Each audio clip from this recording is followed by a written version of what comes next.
Gloria al Señor. Muy bien. Gloria a Dios. Estamos en un día donde estoy enseñando acerca de madurez espiritual, de cómo maduramos espiritualmente.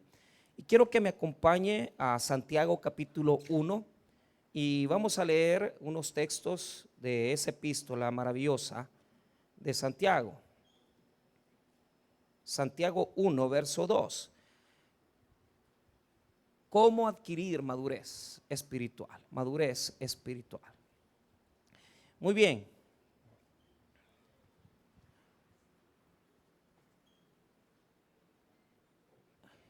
Santiago capítulo 1, verso número 2 en adelante. ¿Lo tenemos? Muy bien, la palabra del Señor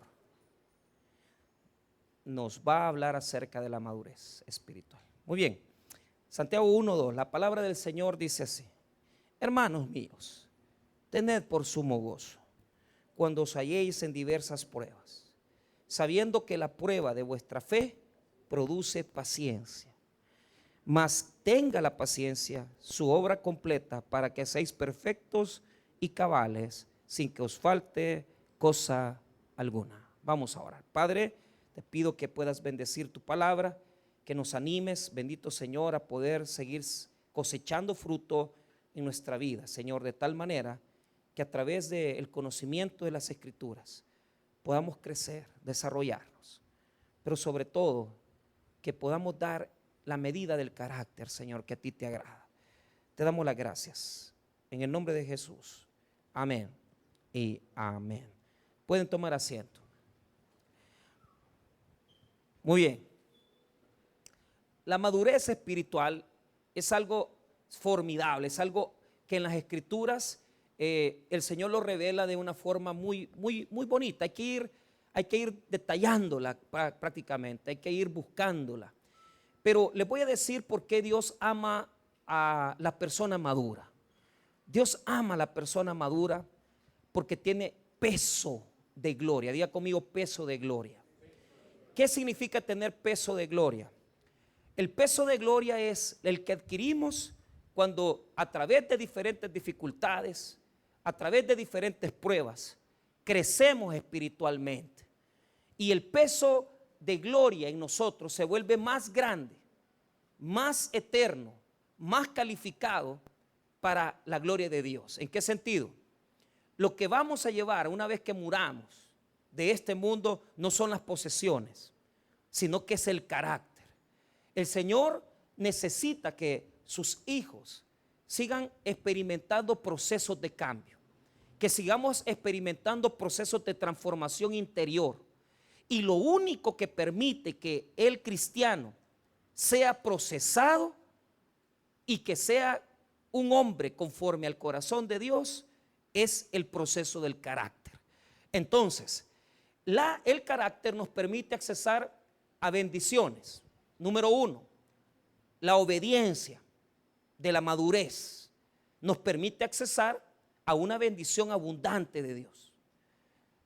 No solamente la obediencia, el amor que le demostramos a Dios cuando somos maduros es un amor más profundo, más sentido, más, hermano, más humilde para con Dios. Y lo que a Dios le agrada es que podamos ser, hermano, cada día más mansos y humildes de corazón. La palabra del Señor dice en el Nuevo Testamento que Jesús dijo: aprended de mí, que soy manso y humilde de corazón. Esa mansedumbre y esa humildad es producto de un carácter que ha sido procesado por Dios, de un carácter que ha sido pasado por un proceso divino. Ahora, la pregunta que nos hacemos es: ¿cómo nosotros podamos sacar de nuestra vida una madurez, verdad? Hoy en día las iglesias tienen, hermanos, esa gran necesidad de tener gente madura. Mire, en la vida cristiana usted va a pasar por la niñez, la adolescencia y la adultez. Diga conmigo, niñez, adolescencia y adultez. Una cosa es cuando estás recién convertido, un niño en Cristo. Es decir, acabas de escuchar el evangelio, lo recibes con gozo, con alegría, pero simplemente has oído el evangelio. No tienes conocimiento de nada de las profundidades de las escrituras. La niñez se caracteriza porque no sabemos lo que queremos. La niñez se caracteriza porque al cristiano hay que andarlo llevando, hay que andarlo orientando, debe buscar mentores que lo orienten para crecer. Pero la niñez, hermanos, solamente es una etapa. Lo triste es cuando en las iglesias, en lugar de ir desarrollando un carácter maduro, se estancan, diga conmigo, se estancan y retroceden. Pasa muy seguido que en lugar de crecer hacia la adolescencia, en la madurez espiritual, nosotros nos estancamos en la niñez. De tal manera que en la carta a los Hebreos hay una exhortación que se les hace de decirles: miren, señores, ustedes pensamos nosotros que ya tendrían que ser maestros, pero siguen siendo niños de leche. Cuando la Biblia habla acerca de darle leche a una persona, quiere decir inmadurez. Quiere decir que no ha alcanzado el desarrollo correcto. ¿Y sabe cuál es el problema? El problema es personas que crecen, llegan a tener 20 años, 40 años. ¿Y sabe cuál es el problema? No tienen el carácter de una persona de 40, sino que se comportan como niños de 15. Eso es lo peor que puede haber en el desarrollo intelectual, psicológico de una persona, que se estanque. ¿Por qué? Porque a costa de un montón de traumas, de situaciones que vivieron en la niñez, ya no siguieron creciendo. Entonces llegan a tener 40 años, pero piensan como niños de 20. Llegan a tener 50 años, pero su carácter y su comportamiento es como que fueran personas de 20 años. En la vida espiritual es lo mismo. Hay personas que ya tienen 20 años de ser cristianos, pero tienen la madurez de un niño.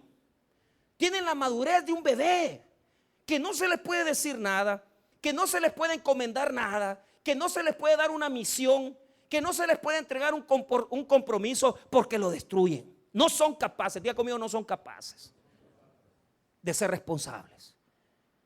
Mire, ¿qué diferencia una persona madura de una persona que es un niño? La persona madura es independiente. Pero aquí hay muchos chichis que hay que estarles diciendo: hermano, congréguese, venga, vaya, sirva. ¿Y por qué? No hemos pasado de la niñez espiritual, aunque tenemos 10 años de ser evangélicos, aunque tenemos 15 años de ser creyentes. No hemos pasado de la leche, no hemos pasado de ser tiernitos espirituales. Ahora, la niñez nos lleva a la adolescencia. Y en la adolescencia, ¿qué se demuestra? Diga conmigo, los impulsos. No, pero dígalo bien, como que desayunó. Los impulsos. Es decir, somos impulsivos. Sí, ya estamos en Cristo, ya sabemos un poco de Biblia, ya sabemos un poquito de los rudimentos, las bases. Entonces, pero desarrollamos un carácter impulsivo. Y en el cristianismo hay mucha gente así, que sí es cierto, ya no son niños, pero tampoco son adultos, no son maduros. Son todavía niños y adolescentes. La adolescencia bíblica tiene que ver con las personas que aún están en una edad espiritual, pero todavía retroceden. Diga conmigo, todavía retroceden. Es decir, no están convencidos. Los adolescentes no están convencidos. Se meten a hacer cosas en la iglesia y dejan el ministerio. Comienzan la obra y renuncian a la cuestión de la obra. Mire, para mí es triste, y si me está viendo, pues a ti te estoy hablando. A un joven que estudiaba en el seminario en Usulután, yo le dije: mira, le dije, porque yo era el director del seminario. Entonces yo le decía: este muchacho ya se había cambiado de 2 iglesias en menos de 5 años. Y yo le dije: mira, te voy a decir una cosa, ¿sabes lo que a mí no me parece lo que acabas de hacer? Es que si vos seguís moviéndote de iglesia en iglesia, nunca vas a echar raíces. Diga conmigo, raíces. Es decir, hay personas que son incapaces de profundizar. Hay personas que son incapaces de estabilizarse en un solo lugar. Hay personas que son incapaces de mantener un compromiso hasta con Dios. Y le dije: mira, yo quisiera que no te moviera, pastor, que mire, por cuestiones ya de gestiones de la central, tuve que permitirle que se moviera. Pero yo no estaba agradado y yo se lo dije. Ahí me dan la noticia a la semana pasada que el muchacho ha dejado la obra, que pues, ya tenía 2 años de estar ahí, llegó y diciendo: es que ya establecí la iglesia, ya tengo líderes. En 2 años. Si para poder ver una iglesia madura, para ver una iglesia tiernita, por lo menos, digamos, en adolescencia, usted tiene que pasar 10 años trabajando con la iglesia. Y a los 2 años ya vino a dejarla. ¿Y sabe qué? Así somos para todo. Así como dejamos una obra, dejamos la mujer. Así como dejamos la mujer, dejamos los compromisos con Dios. Por ratos queremos y por ratos no queremos. Por ratos estamos constantes y por ratos somos inconstantes. La característica de la adolescencia espiritual es que retrocede. Y eso no va conforme al carácter de Dios, porque Dios no retrocede. Y en su carácter no hay una sombra de inestabilidad. Oiga bien lo que le estoy diciendo. No hay una sombra de inestabilidad en Dios. Usted es inestable. Nosotros somos inestables, pero Dios no es inestable. Dios permanece para siempre porque gobierna desde su trono de gloria. Nunca se ha movido, nunca ha cambiado, nunca se ha desestabilizado, nunca se ha movido hacia atrás. Dios es eterno y estable. Nosotros somos inestables. Somos adolescentes. El adolescente se caracteriza por retroceder. Compromete, se va para atrás. No es maduro. Pero el hombre maduro en Cristo, la mujer madura en Cristo, no retrocede. Está apercibido. Apercibido en la Biblia quiere decir totalmente entregado. No hay movilidad en él. No hay desestabilización en él. Como la misma epístola de Santiago habla de ser inconstante. Como la epístola de Santiago nos enseña también a que nosotros podemos ser inestables en muchas situaciones de nuestra vida. Note ahí abajo el versículo número 6. Mire lo que dice: pero pida con fe, no dudando nada, porque el que dude es semejante a la onda del mar, que es arrastrada por el viento y echada de una parte a otra. No piense pues quien tal haga que recibirá cosa alguna del Señor. El hombre de doble ánimo es inconstante en todos sus caminos. ¿Quién es el hombre de doble ánimo? Un hombre inmaduro. No hay peor cosa que un hombre no sepa qué decisión tomar. Y por eso las mujeres nos acusan a nosotros. Porque cuando ven que nosotros no tenemos un carácter estable, que por días queremos, por días no queremos, por días estamos con una mujer, por otro día otra mujer, no se puede así. No podemos tener doble ánimo. Si nos vamos a comprometer en las cosas de Dios, es para echar raíces. En 26 años que tengo de ser creyente, 27 voy a cumplir. Nunca me he movido de la iglesia en donde yo conocí a Cristo. Nunca me he movido de la doctrina. Nunca me he movido de la enseñanza. Y nunca me he movido de permanecer en Cristo. Porque usted lo puede hacer, pastor. No, porque Dios me ha dado la fuerza. Y he pasado momentos de turbulencia. He pasado tentaciones, he pasado, hermano, también tribulaciones y no me he movido. Porque yo puedo, no, sino que todo lo puedo en Cristo que me fortalece. Hermanos míos, ¿por qué no oramos por madurez espiritual? ¿Por qué no oramos por una estabilidad de vida? ¿Por qué no oramos para que el Señor bendiga a cada uno de nosotros con la capacidad de ser maduros? Entonces, a través de la enseñanza del día de hoy, voy a dar 3 principios de madurez espiritual. Primero, la madurez espiritual es un proceso. Diga conmigo, proceso. Dígalo bien, un proceso. Hermano, alégrese, está en el culto, adore a Dios, exalte el nombre de Dios. No es para que esté triste. Mire, después de aquí vaya hacia el puerto y de todas maneras mañana no va a venir, ¿verdad?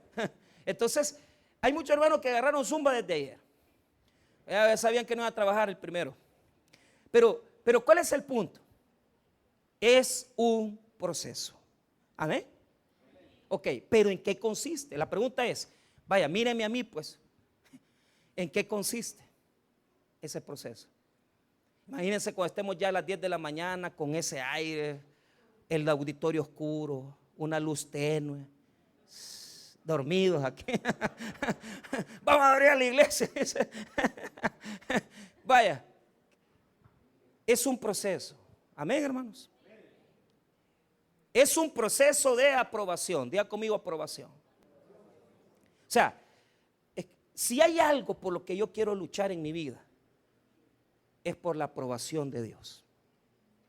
Si hay algo por lo que usted tiene que luchar en su vida es por la aprobación de Dios. Probado y aprobado. Diga conmigo, probado y aprobado.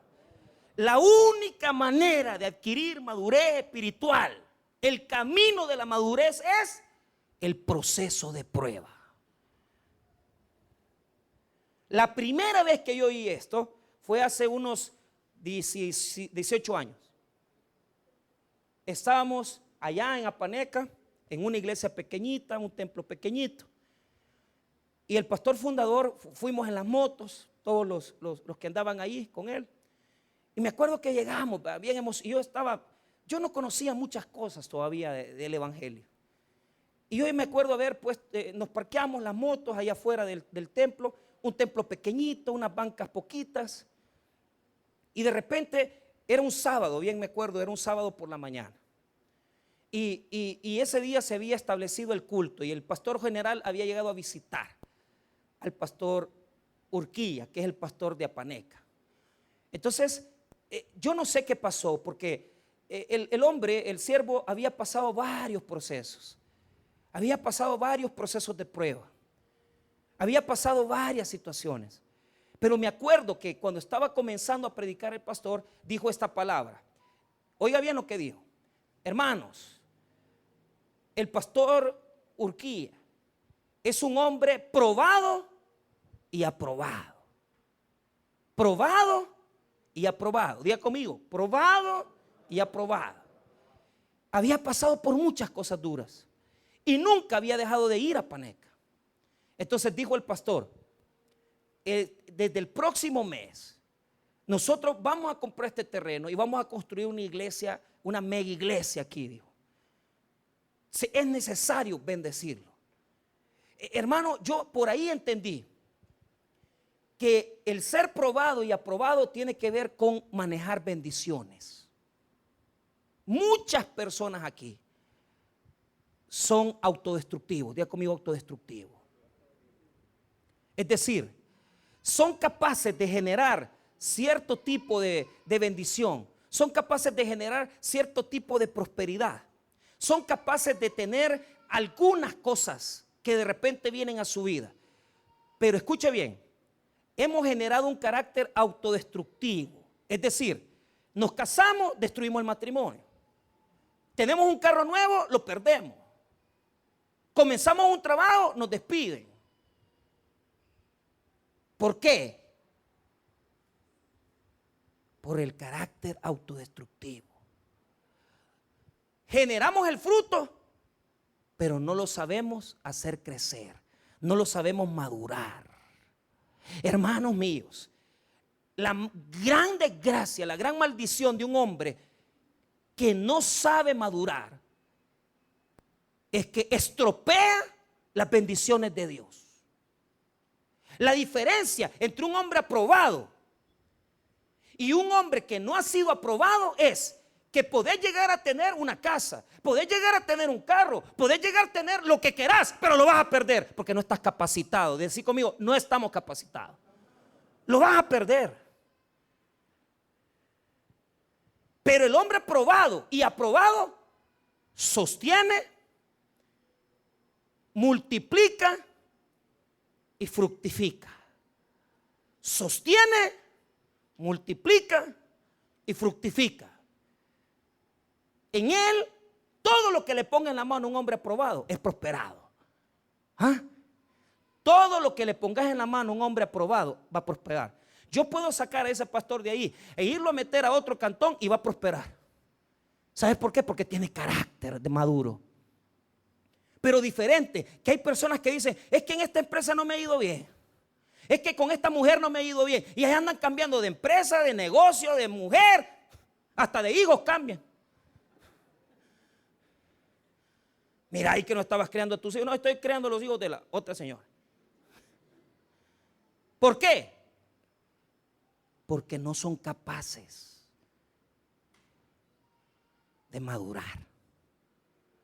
No son capaces de madurar. Qué tremendo, ¿eh?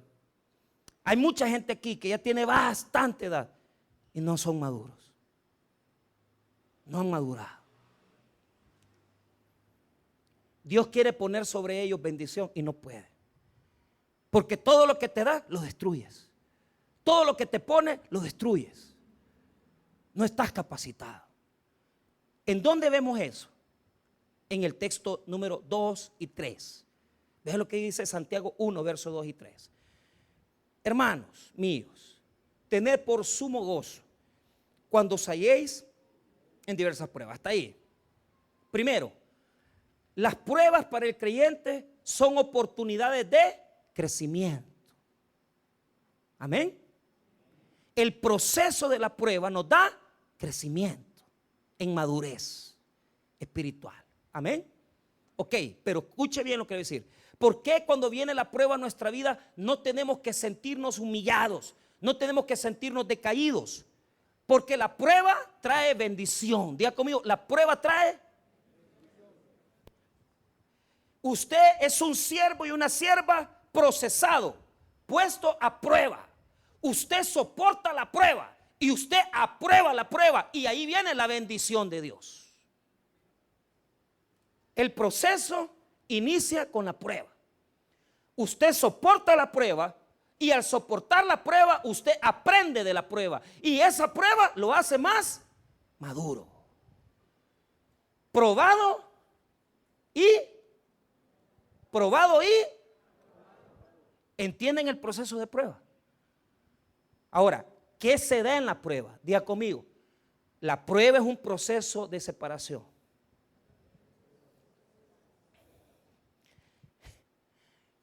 ¿Por qué? Porque Dios, a través del fuego de la prueba, separa lo bueno y lo malo. Separa lo que tenemos bien y lo que no sirve de nada. A través de los sufrimientos, a través de los procesos de dolor, nosotros, hermanos, aprendemos lo que de Dios vale. Y queda en nosotros algo hermoso de Dios. Pero solamente a través de fuego podemos separar las dos cosas. Solamente a través del fuego de la prueba se puede separar el carácter. Entonces, a través de los problemas, a través de las dificultades, en mí se divide las escorias y lo que pesa para Dios. Lo que no sirve de lo que sirve. Ahora, ¿cómo se lo demuestro? Mire lo que dice, primero el versículo 2, dice que tenemos que estar gozosos en las pruebas. Amén. Ok. Las pruebas son procesos de separación de las escorias de lo que vale la pena en la vida. Amén. Entonces, pero note lo que dice el verso 3. Ahí hay una palabra que yo quiero que ustedes noten. Sabiendo que la prueba de vuestra fe produce paciencia. Entonces, en esa palabra, en ese versículo 3, la palabra, la prueba de vuestra fe, ahí la palabra en griego es dokimazo. Dokimazo significa, diga conmigo, aprobación de Dios. Oiga bien, el fuego de la prueba me genera aprobación ante Dios. Dokimazo quiere decir aprobado, probado y aprobado. La palabra dokimazo se ocupaba para poder decir cuando una moneda no tenía escorias en el tiempo, en los siglos antiguos. La moneda era limpia y era acreditada para poder circular. Pero escuche bien, la aprobación de Dios tiene que ver con llevar pesos y cargas. Cuando una persona pasa por un proceso de prueba y no la asimila, diga conmigo, no la asimila, desaprueba el examen. Desaprueba el examen. Porque hay tantas personas que ya van con una separación, van con la segunda y van para la tercera. Porque no han sido aprobados. Porque cuando viene la prueba, en lugar de asimilarla, ¿qué es lo que hacen? Se autodestruyen, se endurecen. Y les puede estar pasando lo peor de la vida. Pueden estar en un hospital, pueden estar pasando la peor de las crisis y no tienen discernimiento de lo que les está pasando. ¿Qué es lo que dice esa gente? Dice, ay, es que me estoy yendo mal. No, es que Dios te está probando. Es que mire, pastor, choqué el carro, te está probando el Señor. Es que estoy pasando por una situación complicada. El fuego de la prueba, ¿qué es lo que hace? Separar de nosotros lo malo de lo bueno. Hermanos míos, cuando nosotros somos humildes y reconocemos que es una prueba, ¿qué es lo que hacemos? Nos humillamos ante Dios y reconocemos que Dios nos está probando. Y reconocemos que Dios está trabajando en mi vida. Cuando usted esté pasando por una prueba, no diga, ay, es que me estoy yendo mal. Diga, Dios está trabajando en mi vida. Diga conmigo, Dios está trabajando en mi vida. Choqué el carro, tuve un accidente, me tocó pasar 15 días hospitalizado. Dios está trabajando en tu vida. ¿Y qué es lo que está haciendo? Separando las escorias de lo limpio de nuestro corazón. Hermanos, si no fuera muchas veces porque nosotros somos procesados por el fuego de gloria de Dios, no seríamos capaces de entender eso. La pregunta es, ¿qué nos deja el proceso de prueba en nuestras vidas? Solamente puede haber dos cosas: dureza de corazón o aprobación de Dios. Mire, hay una gran cantidad de personas que al venirles la prueba se ponen más rebeldes con Dios, reniegan. ¿Por qué, Dios, me haces esto? ¿Por qué? ¿Y por qué no reconoces, pues? ¿Por qué no decís con sencillez del corazón y decís, esto me está pasando porque la he regado, fracasé? Cuando me ha tocado ir al penal y encontrarme con el hermano, uno de los hermanos dice, mire, pastor, estoy aquí por necio. Es que ni tan siquiera tuve que preguntarle por qué estaba allí. Él entendió claramente. Lo que lo metió allí fue de que se metió con gente inadecuada, gente que no fue apropiada. Eso fue el proceso legal. Pero el proceso de Dios dice otra cosa. ¿Por qué estás ahí? Porque siendo cristiano, él se metió a jugar con las cosas de Dios. Y en lo que estaba sentado, y allá se sentaba en aquel módulo, en lo que él se sentaba, él jugaba con dos parejas. Él jugaba con sus problemas económicos. Le prestaba a un hermano, le quedaba debiendo al otro. Y de repente comenzó, hermano, a enredarse su vida tanto. ¿Por qué está metido allí? Porque Dios lo tiene metido allí. Hasta que apruebe la prueba. Hasta que su corazón se ablande ante la presencia de Dios. Pastor, ¿cuánto tiempo vamos a pasar siendo probados? Hasta que el corazón se ablande de nosotros. Hasta que entendamos con humildad que lo que nos está pasando es producto de nuestra desobediencia. Si está siendo trabajado por Dios, ¿con qué objetivo Dios lo hace? Y voy a utilizar un texto que es un texto paralelo de una epístola que está cerca de la epístola a Santiago. Quiero que note que todos los apóstoles estaban en esa misma cuestión. Cuando viene la prueba es para separar las escorias de lo que es pesado, de lo que vale la pena en nosotros. Quita las escorias de la plata y saldrá alhaja para el fundidor. Mire lo que dice primera epístola de Pedro, capítulo 1, y vea el versículo 6. Allí solamente vaya hacia adelante, unas páginas más, 2 o 1. Primera epístola de Pedro 1, verso 6. Mire lo que dice. En lo cual vosotros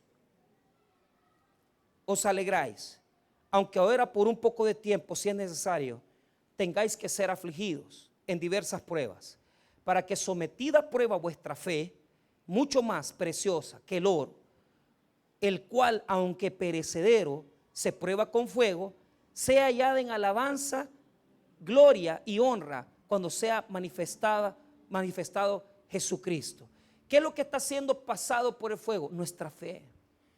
Si por cualquier razón usted está experimentando un proceso de prueba, ¿Qué es lo que tiene que hacer? Ser humilde, reconocer que Dios está trabajando su madurez.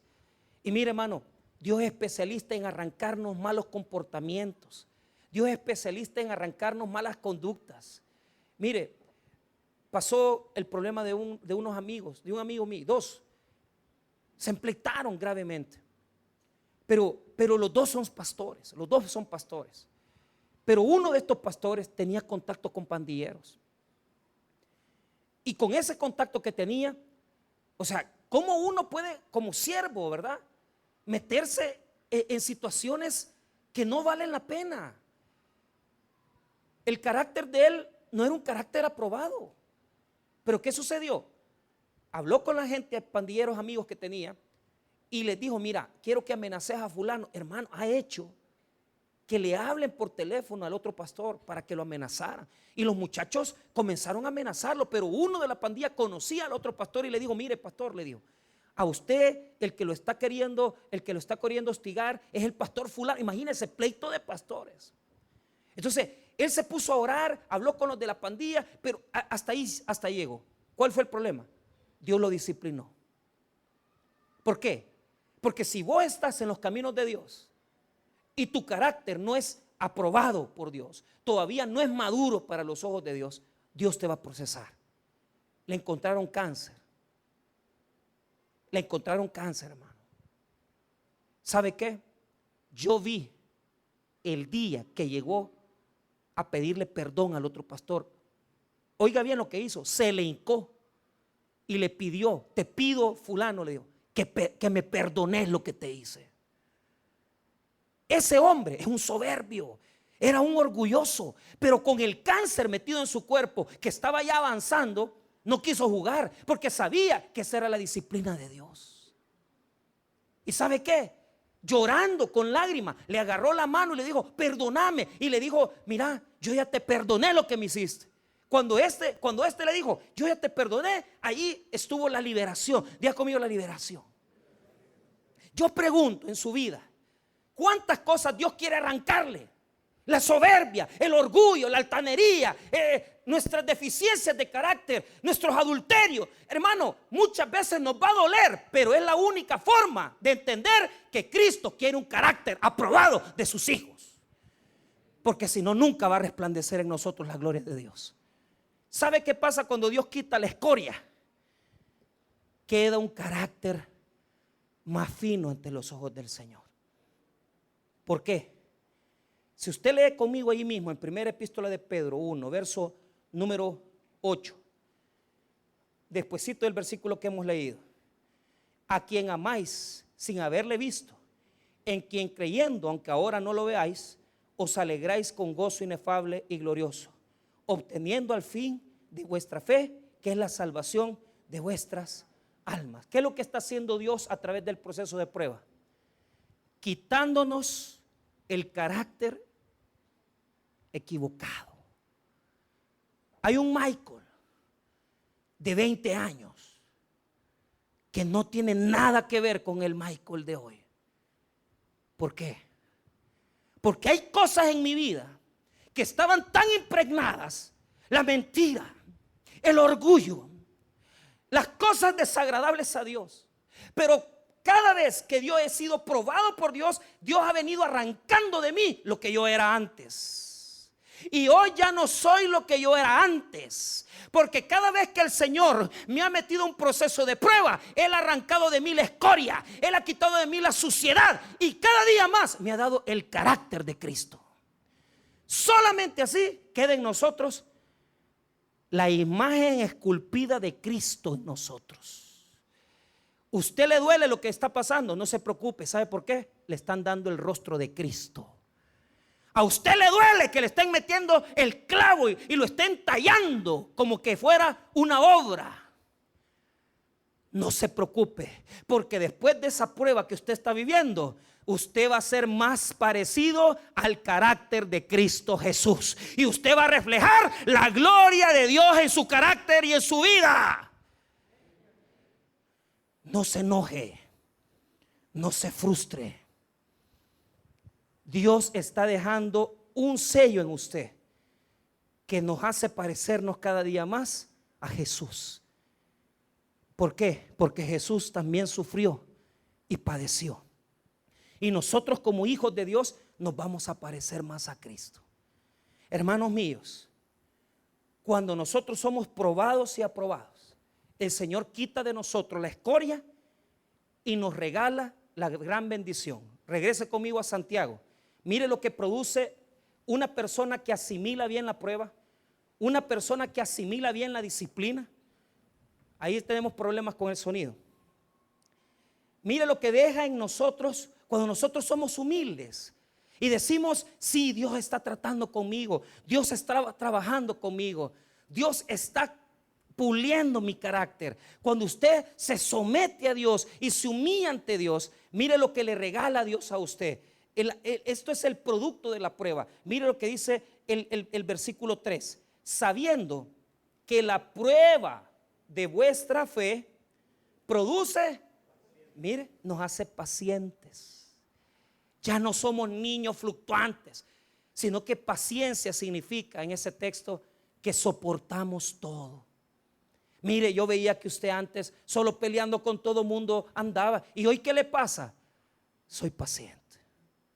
Ya no quiero pelear, ya no quiero gritar, ya no quiero pelear por las cosas que no me edifican. La paciencia es el primer fruto de un carácter maduro. Segundo, mire lo que dice el versículo 4: mas tenga la paciencia su obra completa, para que seáis ¿qué? Perfectos y cabales, sin que os falte. Segundo, lo segundo que deja la prueba en mí, además de la paciencia, es la madurez. La palabra perfecto en griego, perfecto, ya conmigo, perfecto, es madurez en griego, madurez. ¿Por qué es perfecto? Diga conmigo, completo, íntegro. Que usted puede ver a esa persona por todos lados y usted ve que esa persona tiene un carácter aprobado por Dios, tiene un favor de Dios, es diferente. Las personas aprobadas por Dios son distintas, hermano, no son iguales. Son aprobados en todos los sentidos. Los griegos ocupaban la palabra teleios. Cuando un atleta había pasado las 5 grandes pruebas de la cultura griega, en las pruebas de atletismo se hacían 5 pruebas diferentes: la prueba de correr,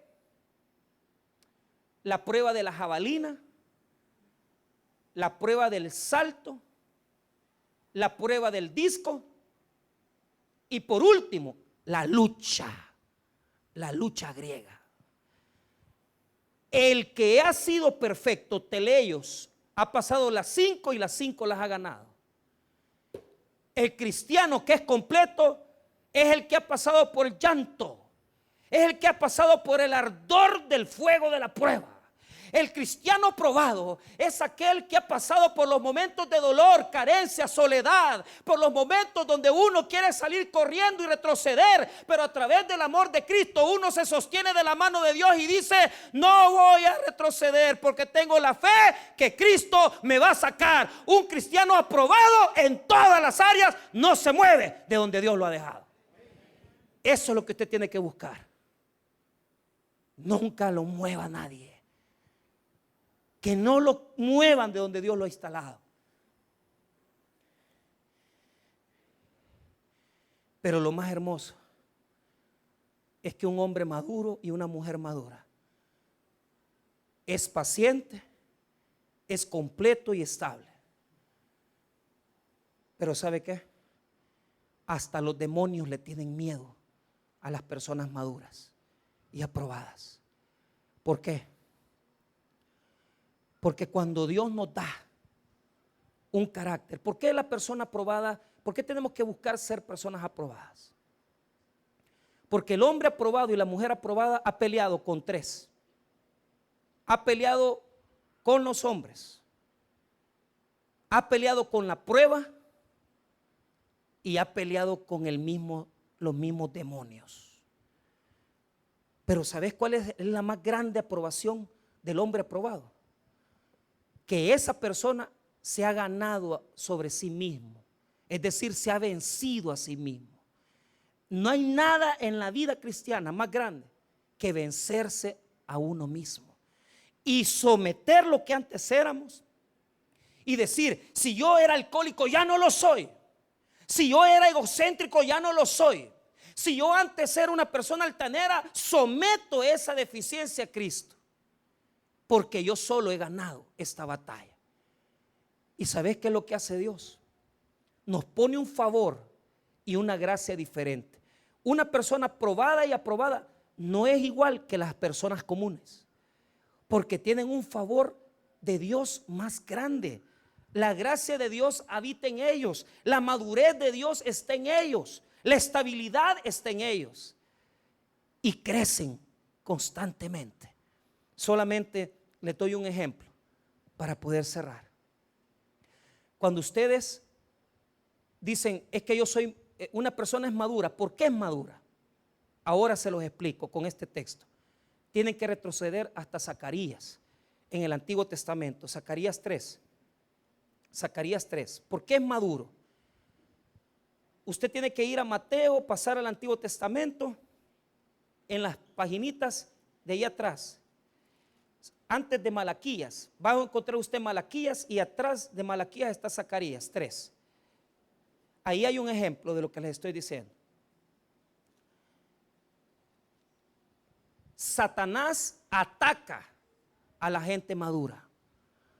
Satanás ataca más fuerte y más potentemente a las personas maduras. Zacarías 3, verso 1. Zacarías 3, verso 1. Amén. Ok, usted es una persona aprobada por Dios. Prepárese, porque usted está en las grandes ligas. Usted está por encima. Óigame bien lo que le estoy diciendo.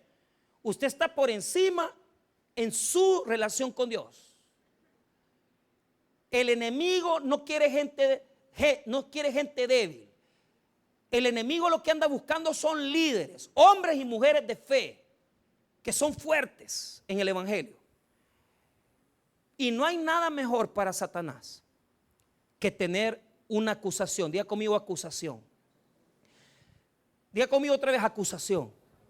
Cuando Satanás acusa al creyente y hay derecho legal, porque hay derecho legal, el creyente ha desobedecido a Dios y está viviendo en desobediencia y en pecado.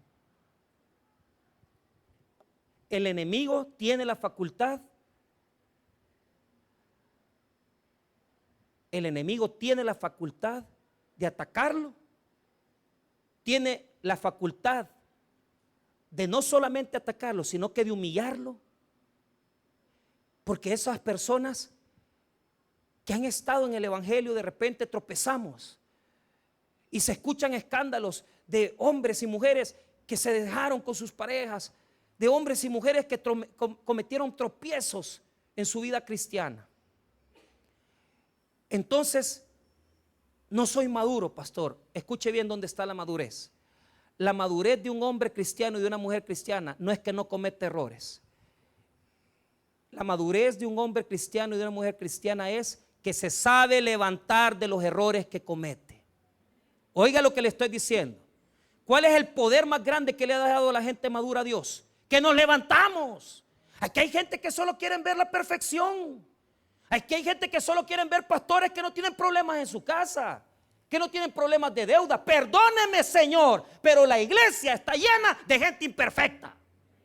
¿Cuál es la diferencia entre un hombre inmaduro y un hombre maduro? El inmaduro lo toma Satanás, se apropia de Satanás y vive para la desobediencia.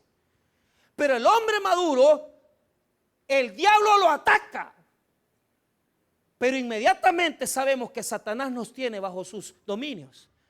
Reconocemos nuestra falta, nos arrepentimos de nuestro pecado y nos volvemos a levantar para seguir adelante.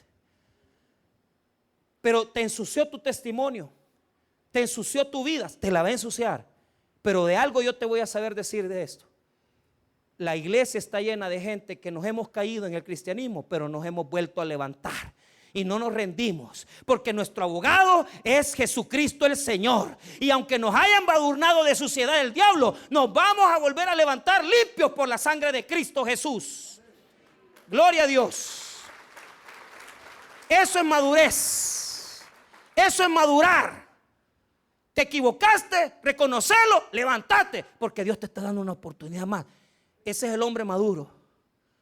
Y a veces vamos a tener que cometer equivocaciones para aprender que no somos de hierro. Muchos cristianos no quieren ver imperfección en nadie. Pero yo creo que después de 26 años de estar en el cristianismo, yo me he dado cuenta de algo. Todo el cristianismo está lleno de gente, de hombres y mujeres, de carne y hueso, que nos equivocamos y que nos volvemos a levantar. ¿Qué tenemos que hacer, pastor? No viva en desobediencia. Salga de la desobediencia y venga a Dios y dígale: Dios, perdóname y levántame. Cometiste un pecado, cometiste un error, levántate. Dios te está dando una oportunidad más de madurar. Mira lo que pasó en Zacarías 3:1. Está el sacerdote Josué. ¿Quiénes son el sacerdote Josué? Son los que van a construir los muros. Son los que van a construir el templo. Amén. Este no es el Josué del libro de Josué. Es el que va a construir una obra. Diga conmigo: el que va a edificar, el que va a levantar muros, el que va a levantar el templo. Oíme bien, ¿por qué nos lleva tanta hambre el diablo? Porque nosotros somos los que vamos a levantar el reino de Dios. Porque Dios sabe, el diablo sabe que Dios tiene propósitos para tu vida. Aquí yo veo pastores, aquí yo veo servidores, aquí yo veo líderes. No permitan que el diablo los tenga sometidos. Levántense de ahí y maduren. Sean maduros, dejan de ser niñitos. Pastor, es que me separé, me divorcié. ¿Y qué? Vení nuevamente y tomate de la mano de Dios. Dios te quiere usar. El diablo buscaba la acusación en contra de los sacerdotes porque los sacerdotes habían sido corruptos. Pero Dios detiene al diablo y le dice: Satanás, no acuses más a mi siervo, porque yo le he dado una nueva oportunidad. Eso es madurar. Caerte, levantarte y recibir la gracia de Dios de una nueva oportunidad. Verso 1. Me mostró el sumo sacerdote Josué, el cual estaba delante del ángel de Jehová, y Satanás estaba a su mano derecha. ¿Para qué? Diga conmigo: el fiscal del caso. Ahí llevaba todas a este acúsenlo por asociaciones, a este acúsenlo por tráfico de personas, acúsenlo por ser adúltero, acúsenlo por ser infiel, acúsenlo porque ha desobedecido. Pero mire el 2. Y dijo Jehová a Satanás: oiga, Jehová a Satanás: Jehová te reprenda, oh Satanás. Jehová, que ha escogido a Jerusalén, te reprenda. ¿No es este un tizón arrebatado de qué? Si Dios ya sabe que somos carboncitos que con humo del infierno. Si por poquito ya estamos con el chamuco. Si Él ya sabe lo que nosotros somos. Él ya sabe que vemos cosas que no debemos, que hacemos cosas que no debemos. Y Él está dispuesto a darte su gracia, aunque Él ya sabe lo que sos y lo que somos. Pero mire lo que dice en el versículo 3. Y Josué estaba vestido de vestiduras viles y estaba delante del ángel. Y habló el ángel y mandó a los que estaban delante de él diciendo: quitarle esas vestiduras viles. Y a él le dijo: mira que he quitado de ti tu pecado y te he hecho vestir de ropas de gala. ¿Qué es lo que te dice Dios en esta mañana? He quitado el pecado de ti y te he vestido con ropas de gala. ¿Eres maduro? Déjate de cobardías. La gente va a hablar de ti. Todo mundo te va a acusar.